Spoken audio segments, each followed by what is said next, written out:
It is to those who have had the most light that Satan most assiduously seeks to ensnare. Now we're studying the first angel's message, so he who is given the most light under the first angel's message would be William Miller. So he was a special target of Satan. To William Miller and his co-laborers, it was given to preach the message. God sent his angel to move upon the heart of a farmer who had not believed the Bible to lead him to search the prophecies. Now, if I come to the book of Revelation, we actually see that phrase. We're going to compare inspiration with inspiration. And if I come to Revelation 1:1 and we look at this, it says, the revelation of Jesus Christ, which God gave unto him. So the Father gave it unto Christ to show unto his servants things which must shortly come to pass. So this book is not futurism, not everything in the future. It unfolds down through time. It shortly comes to pass. And he sent and signified it. That means he put it in symbols by his angel unto his servant John. So this is his angel, and we know this to be Gabriel, which we see it's Gabriel that comes later in this book. Right, so Gabriel is his angel. Gabriel's the one that stands next in honor to Christ now. Lucifer has fallen, he is Satan now, and now Gabriel stands there, and that's his angel. He is the third highest in heaven now. Now, if we go to Revelation 14, and we look at the three angels' messages still in the same book, this is the revelation of Jesus Christ. We have three messages at the end of the world.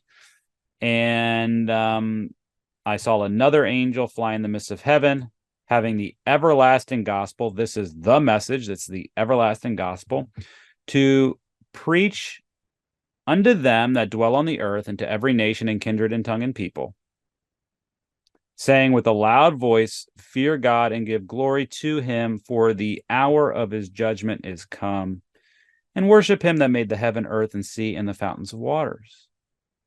For the hour of his judgment is come.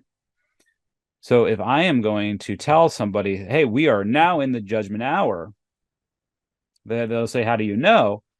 I have to be able to show them that we are there, that we are at that time.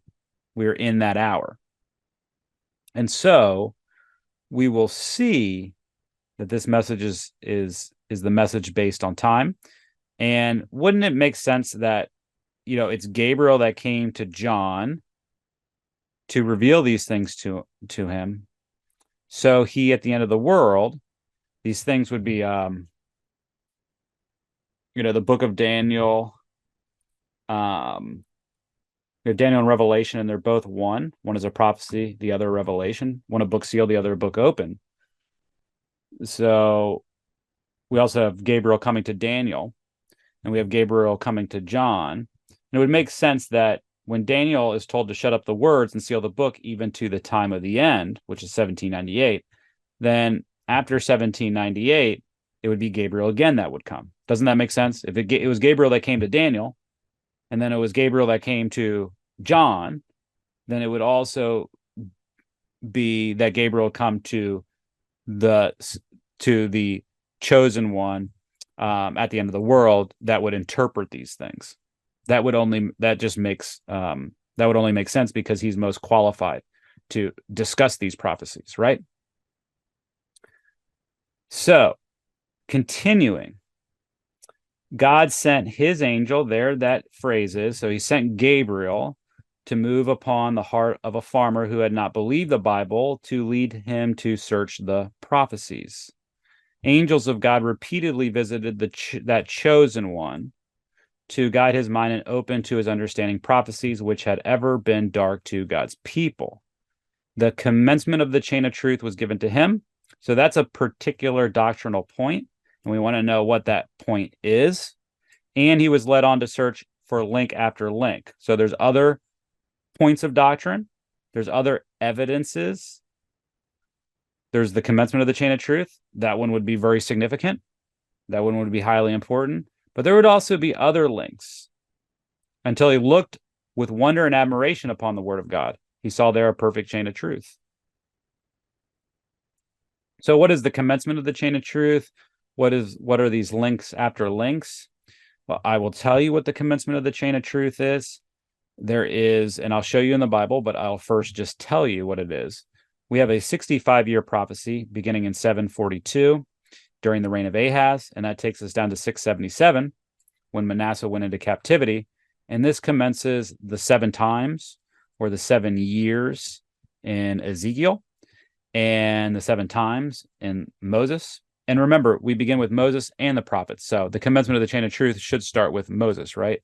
So we have this prophecy from Moses, and we date it from 677, and I'll show you why in a second. And that stretches down to the year 1843. And when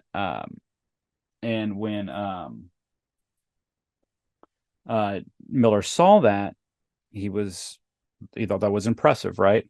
Now, again, the year 1843 is the Jewish year, so he was going from March to March, not January to January. So it would encompass some of our year of 1844. Then there was they found that there was a small minor mistake in their computation of the prophetic periods, and that they actually terminated in the fall of their respective years. So these prophetic periods actually terminate in the fall of 1844. Now, so that was the commencement of the chain of truth. That's that. I will show you that in just a moment, how to understand that from the Bible. But I just want to look at these. I just want to look at these links after links. What are the links after links? Remember, the commencement of the chain of truth was given to him by who? That would be Gabriel, and he was led on to search for link after link. One more piece of evidence that this is dealing with Gabriel. This is a message based on time, right?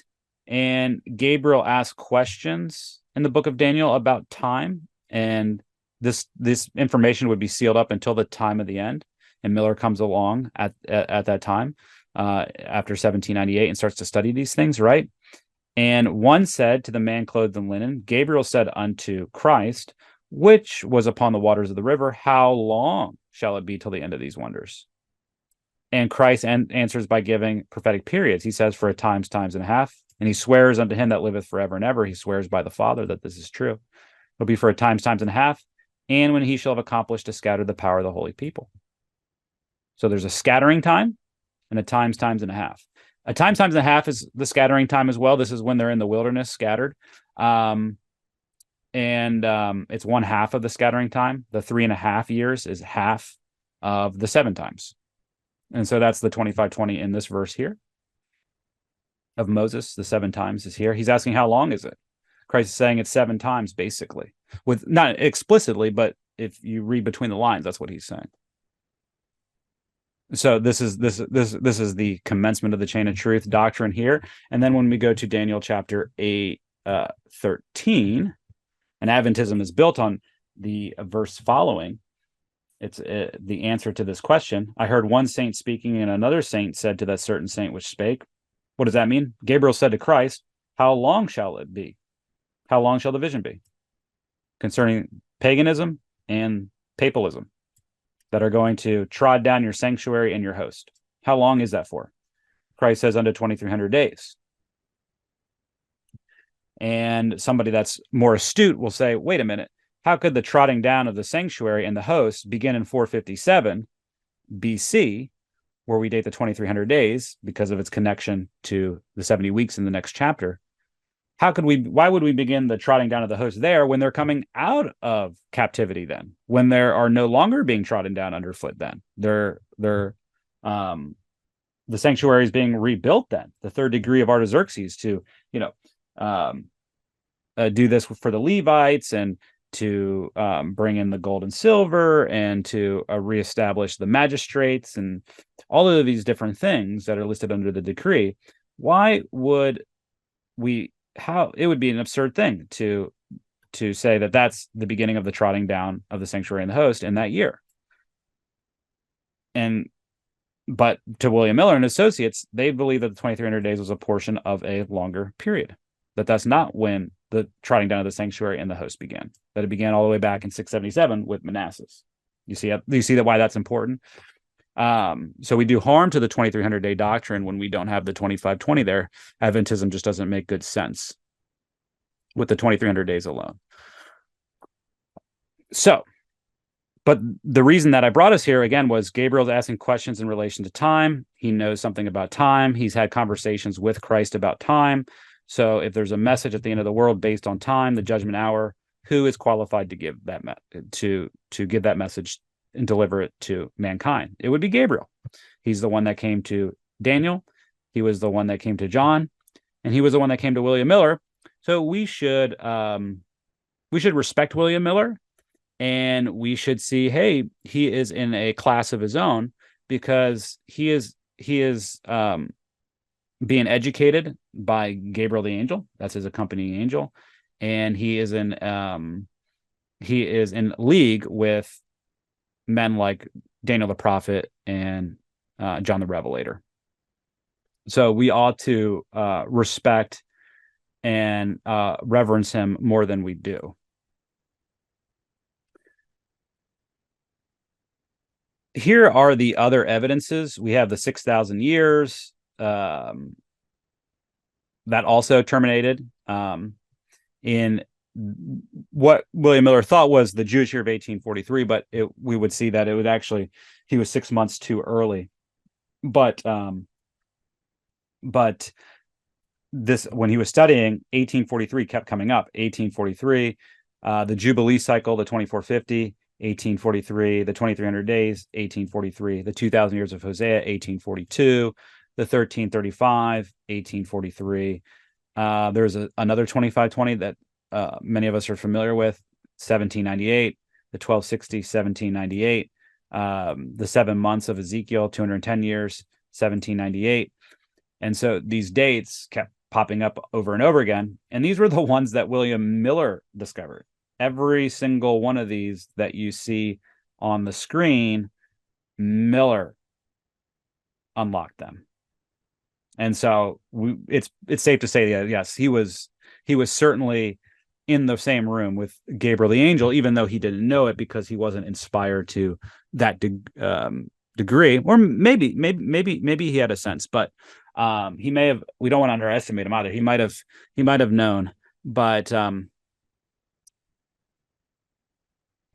he was not a prophet in the fullest sense of the word. He was, but he did have dreams and things like that. So he was almost there. So these are the links after links. The other things are the signs of the times. So we have some prophetic events, not time periods, but some also prophetic events that round off this evidence as well. The Lisbon earthquake, November 1st, 1755, the dark day, March 19th, 1780, and the stars fall on November 13th, 1833. And Miller lived through that last prophetic event. So these are the signs of the time that also round out this message. Now, before we get to the commencement of the chain of truth, because I'll give you a short Bible study on that, I would like to show you that the first angel's message is the preaching of definite time, the preaching of a definite time for the judgment. The judgment hour is in the giving of the first message. The first angel was ordered by God. The computation of the prophetic periods on which that message was based.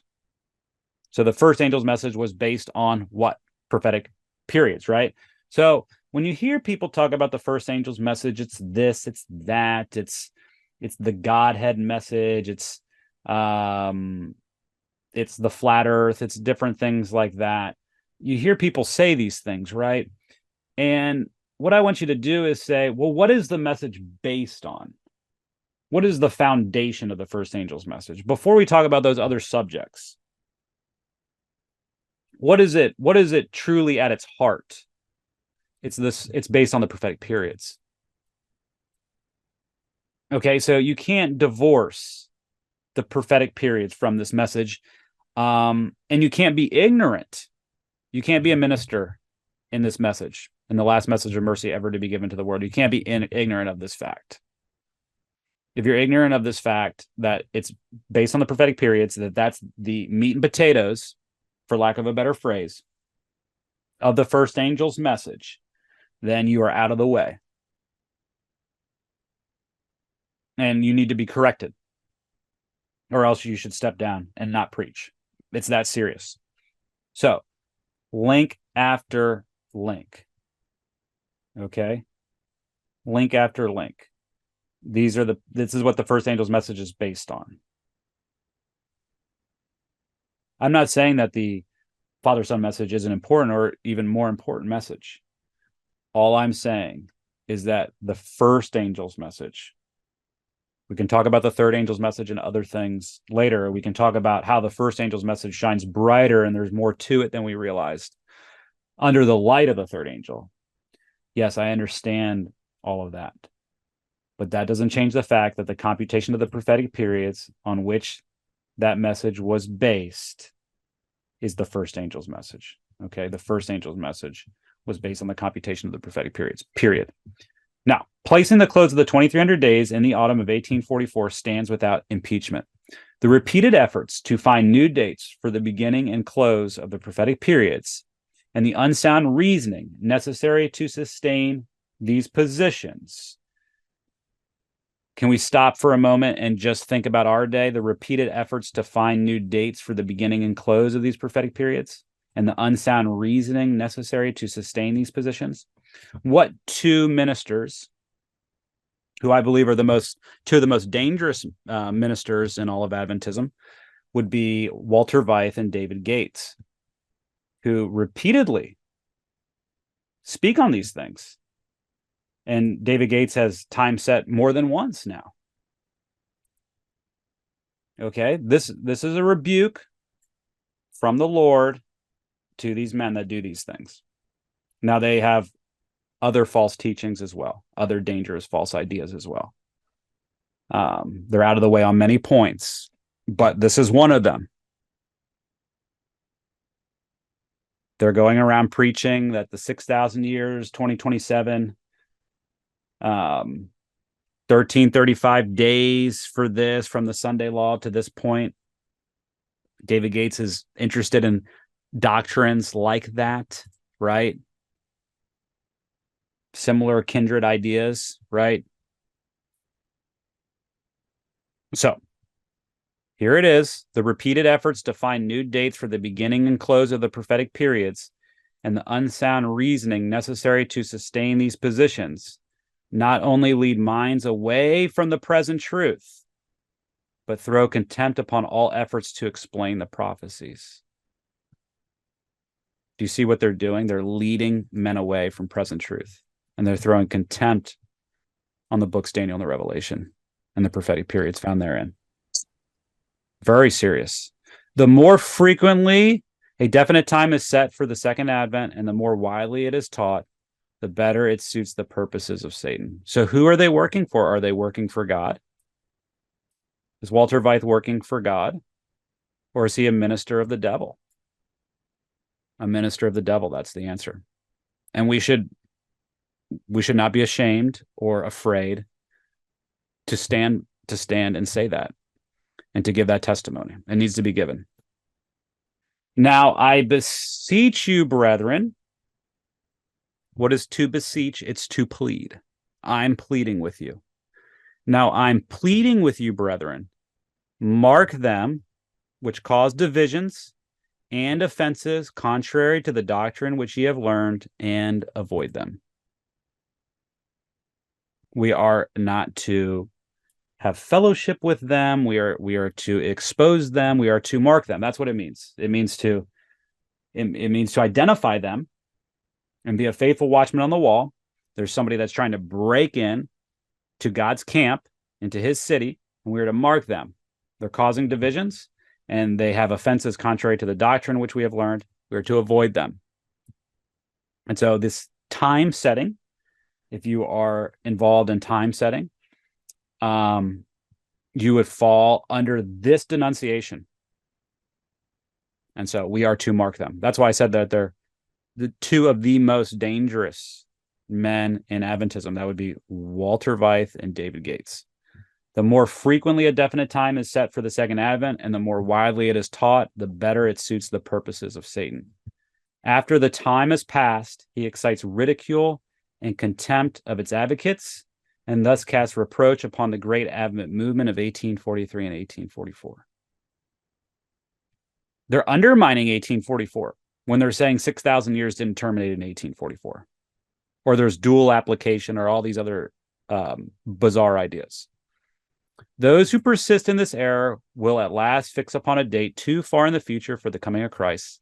Thus they will be led to rest in a false security, and many will not be undeceived until it is too late.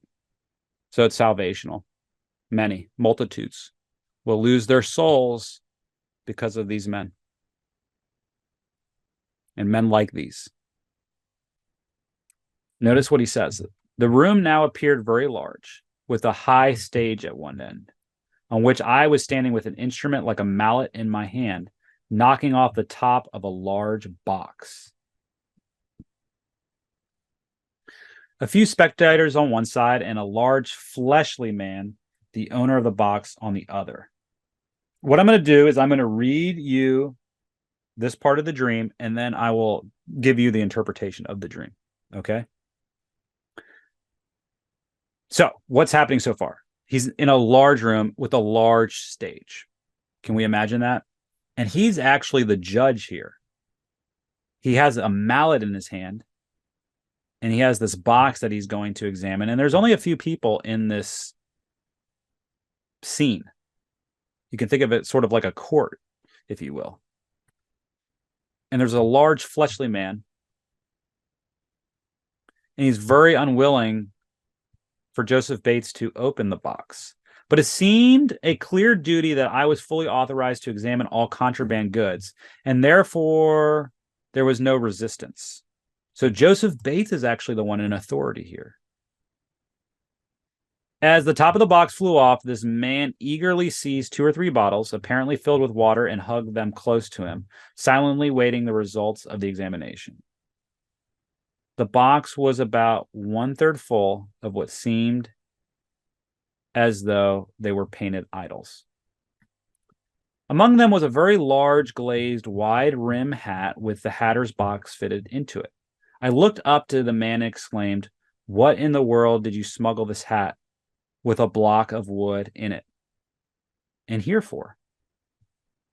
The man, still grasping the bottles I thought emblematical of the water of life, darted away to the east end of the room and entered what appeared to me a closet door painted light blue, from which I could discover no light. "Now, dear sir," that's William Miller. He's right. "Dear sir," Bates is saying, "Miller, as I have candidly and prayerfully attempted to interpret your dream, will you write the interpretation of mine and receive my love and earnest desire for your perfect reconciliation with God and all his precious jewels in the last casket? Joseph Bates." So that's how it ends. Now, there is a lot here in this little dream here. Let's go back to the beginning. The room now appeared very large. You know, heaven has tall, endless ceilings, right? This is a large room. Generally, big rooms are important, wouldn't you say? And has a high stage. So there's a clear delineation between those in authority and those in not, those doing the judging and those not.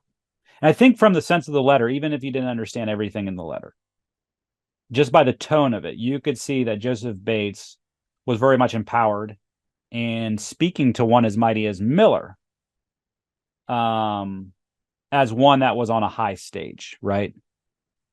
The room now appeared very large with a high stage at one end, on which I was standing with an instrument like a mallet, right? And he has this box, and he's going to knock off this box, right? And there's only a few people there. There's only a few people that can witness this, right? There's not everybody can appreciate this judgment. We, in a way, are like these spectators. We're looking into this, right? And who is the large fleshly man? Well, did you know that Miller was described as well statured, but also corpulent? So he had a his he was a man of sound constitution, big, you know, big impressive specimen of a man. But suppose in later years he filled out a little bit in a bad way. He was also corpulent. He was a little chubby, right? So he's strong, but he's also chubby. He's a large fleshly man. He's a corpulent man. This is Miller. This has to be none other than Miller. He's the owner of the box on the other, and he doesn't want to be examined. But it seemed a clear duty that I was fully authorized to examine all contraband goods, and therefore there was no resistance. Joseph Bates is the one in charge. Joseph Bates is going to judge. I've never seen anybody speak to Miller as I've heard in this letter before. And this dream was given as a prayer so that this letter would be more forcible, right? And Joseph Bates is judging Miller well. He's crying aloud and sparing not. As the top of the box flew off, this man eagerly seized 2 or 3 bottles, apparently filled with water. Now, Joseph Bates says this represents the water of life. Now, where is that found in the Bible? Let's go to that real quick. We have to go to Revelation. It's at the end of the Revelation. So we're going to go to Revelation where it says, and he showed me a pure river of water of life. So I'm going to pure river water life. Get some of these words. Last chapter of the Bible. And he showed me a pure river of the water of life, clear as crystal, proceeding out of the throne of God and of wisdom. Right? Now, in the Bible, it says that wisdom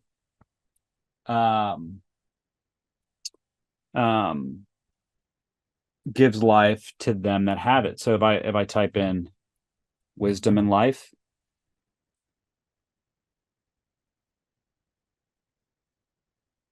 notice this.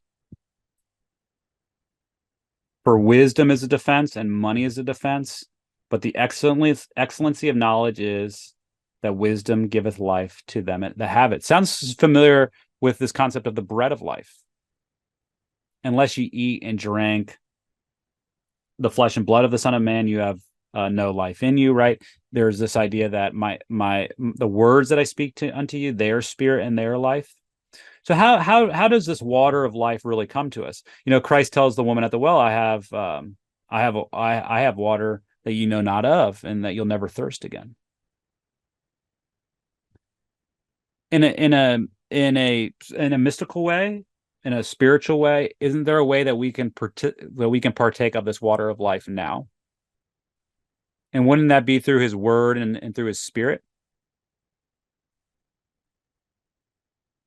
The words that I speak to you, they are spirit and they are life.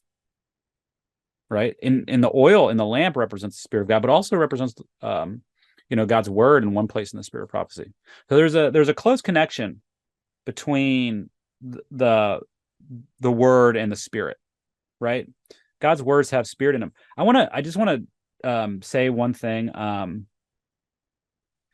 It's actually something that Jordan Peterson said, and I recommend some of the things that he talks about, right? Not everything, of course. He not being an Adventist, but he has some insights. And he said that many people in the world are dying from many men specifically are dying from a lack of a comforting word. I thought that was a very profound thing because I know that meat eating causes largely all tumors, cancers, and inflammatory diseases. Spirit of Prophecy talks about that. The science backs that up. Smoking, alcohol, domestic abuse, rape, abortions, incest, all these horrible things caused by alcohol, drugs, war. But the idea that many people are literally dying from a lack of a comforting word is actually a very profound idea. And truly, when we are not in the Bible, when we're not in prayer, we're starving ourselves. We are dehydrating ourselves. You can only go about 3 days, right, without water, without any water. You'll die very, very quickly without water. Now you can go a few weeks without food, but water. So we have this water that comes from the throne. We also have the word of God, the bread of life. We also have that as well. And so when Miller is being judged, he's really in need of something. He's clenching these bottles of water, which Joseph Bates are saying emblematic of this of life. He is in need of comfort. He is in need of wisdom. He is in need of. There's a knowledge that he just doesn't have. There's something that he wants. He wants to know something. He wants God to tell him something. Do you see what I mean? And that's why he's clenching these things. And this is after his experience. And what is causing him to go through this experience? Miss White talks about when he would hear about the Sabbath truth and other things, he was really drawn to it. He's actually very, very drawn to these things that Joseph Bates is saying in the letters. It makes sense to him because he's so well versed in the Bible. He knows the Bible so well, in and out. And he lived in the Bible. Few people faithfully read the Bible so methodically as William Miller. So he understands those things that Joseph Bates is talking about. But also, there's really impressive men on the other side of the equation, like J.V. Himes, one of the best Adventists in history, who's saying, no, let's go in this other direction. And he's like, and so, J.V. Himes and others who labored so faithfully for him, who were in the trenches with him, he felt couldn't lead him astray. But that's why really we have to, it's our salvation is really between us and God. We can't lean on man at all. We can get advice and things, and we can trust in our friends, but ultimately there has to be a deeper confidence in God, in the Word of God, and that's really what Miller is struggling with right now. Do you see that? Do you see what's going on here? So, yeah, it's very, very interesting. What comes from the throne of God, and life comes from God. The virtues, the characters coming from the throne, the grace, the lowliness, the wisdom, the power, the presence of God comes from the throne of God. These things, this is what the water of life is. And I think in a special sense, wisdom giveth life. Wisdom is what's by the throne of God. So wisdom is a very, very important thing. That was the thing that Solomon prayed for, that especially pleased God. There's lots of amazing things that you could ask for, but we ought to become wise. And it's the defining characteristic of those that are saved at the end of the world. The wise shall shine as the brightness of the firmament. And it's the wise virgins, right? So something to think about. So he's out here. It's wisdom that giveth life. My words that I speak to you, they are spirit and they are life, right? These are wise words, in other words. These are comforting words, in other words, right? So this is where we are. He's hugging them close to him, silently awaiting the results of this examination. He's being judged. He is frightened. He is fearful. He is dying for an advocate, for a comforter. The box was about 1/3 full of what seemed as though they were painted idols. So what are these idols? What is he worshiping? Gods of gold now? No. Would you say it's money? Probably not. Even though he was doing better than others after the 1844. The Trinity. False doctrine is an idol. It's our thoughts and our ideas, our idols now. Old Testament is the gospel in types and figures. Our idols are more complex and more if it's an interior phenomenon versus an exterior. The emphasis is on the interior in the gospel versus the Old Testament, the emphasis is on the exterior, right? And so these idols would be things like the Trinity, the state of the dead, never was truly on board with the second angel's message. Like Lot's wife who idolized Sodom, so Miller Babylon. He could not depart from Sunday sacredness, largely because his closest associates who had labored so faithfully with him persuaded him otherwise. Okay, so those are the idols, the false doctrines that he had that were interfering with him being able to see the third angel's message. This is what Joseph Bates is examining, and that's what we were reading about right in the letter. Among them was a very large glazed wide-rimmed hat with the hatter's box fitted into it. Glazed. That's an important word there. This is what we're going to be able to unlock this because we're going to think about this for a second. You ever heard of the expression Mad Hatter? I'm sure you have. Why were hatters considered mad? Well, there was the glaze. Right? Sometimes when you work in factories and in these other places, you come into contact with harmful chemicals and fumes. Well, back in the day, it was people that made hats. There's even the hatter's block fitted to it, which would intimate that he's on the selling side of things, right? Like, why would you bring that in here? So I believe that Miller felt as though he was going crazy because of the disappointment. And instead of resiliently pressing onward into the light of the third angel and accept that while Christ's return while it's true that Christ's return is still near, there will be there has to be some events, prophetic events that unfold. 144,000 have to be sealed. That's not one singular event, but that's a process, right?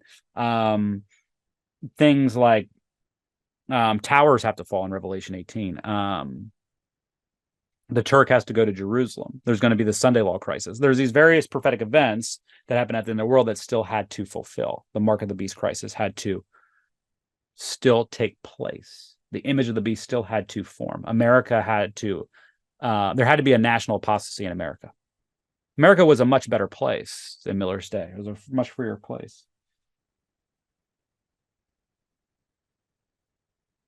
He's stubbornly maintaining that Christ will show up any moment. That's what Miller's doing.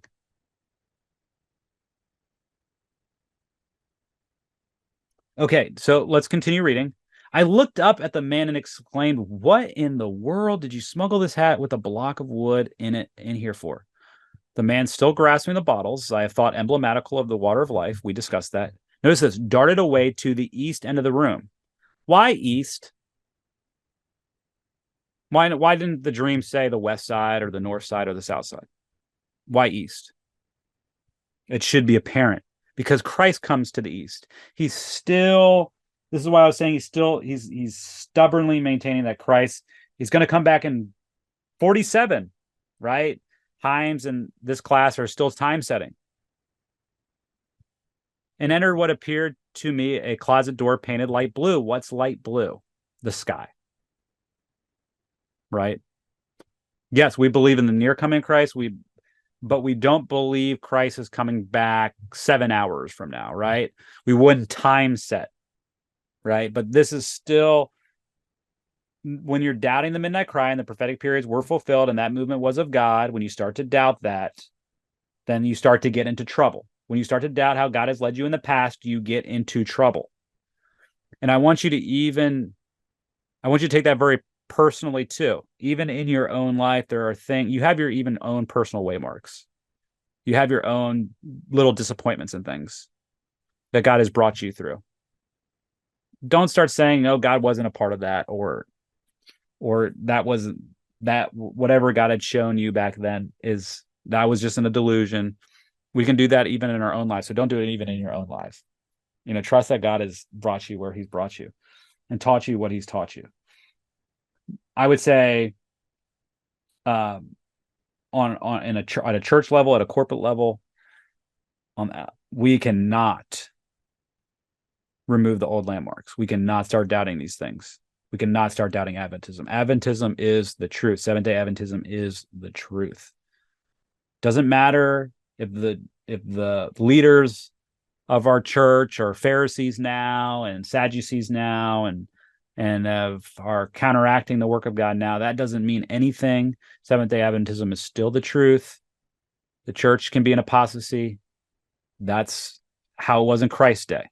But he still said salvation is of the Jew, not of the Samaritan, not of the Egyptian, not of the Babylonian. Salvation is not of the Baptist. It's not of the Catholic. They don't have the truth. Seventh-day Adventists have the truth. It's in our books. God led this people. Okay? Now he goes into this closet. The light's painted blue, from which I could discover no light. He locks himself up in a despairing, small little room, and he's in despondency. And it's because of his course. But he will be saved in the end. He will shout for joy. He will see that third casket. But he forfeited his opportunity to be a part of the 144,000. So,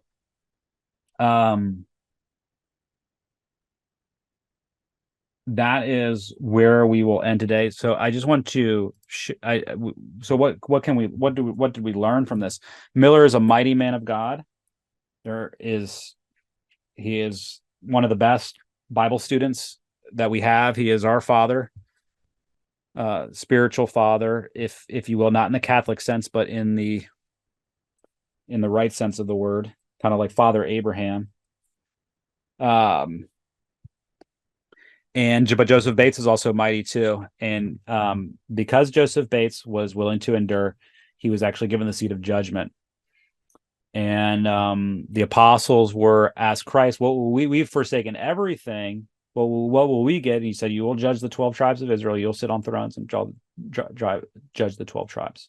Just like there's 12 patriarchs. Well, there's 12 apostles. There's 12 sons underneath the gospel dispensation, and you will judge, you will sit there.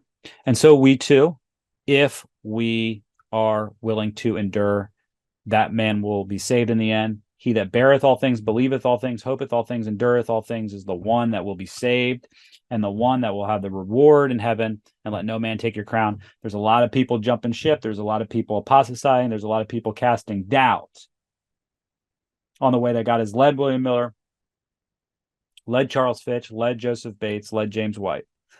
But we love all of these men. We hold to all of their teachings, right? The teachings of William Miller, the teachings of Joseph Bates, we hold to them. We don't throw away Miller like many in the Godhead movement have done because he struggled at the end. That doesn't mean everything else that he said beforehand wasn't true. Likewise, do we throw away Jones and Wagner? Because those men aren't even going to be saved. We can say that pretty confidently about Wagner, and it doesn't look good for Jones either. Hopefully I'm wrong, but... So would we throw away the 1888 message? Of course not. We wouldn't do that. That would be ridiculous. So then why do we throw away Miller's message? Why is Miller's message, above all other people, thrown away and discarded? And there's so much to say even for us now. On Wednesday, we studied Ezekiel 39, and isn't that the best exposition that probably exists in the world? And there's still things that need to be polished a little bit, because we have the third angel's message. We can polish some of the things that people have said previously to it. But I just hope that everybody is convicted that these are very, very mighty men, and that we need to submit to the truth that these men received. Gabriel the angel came to William Miller.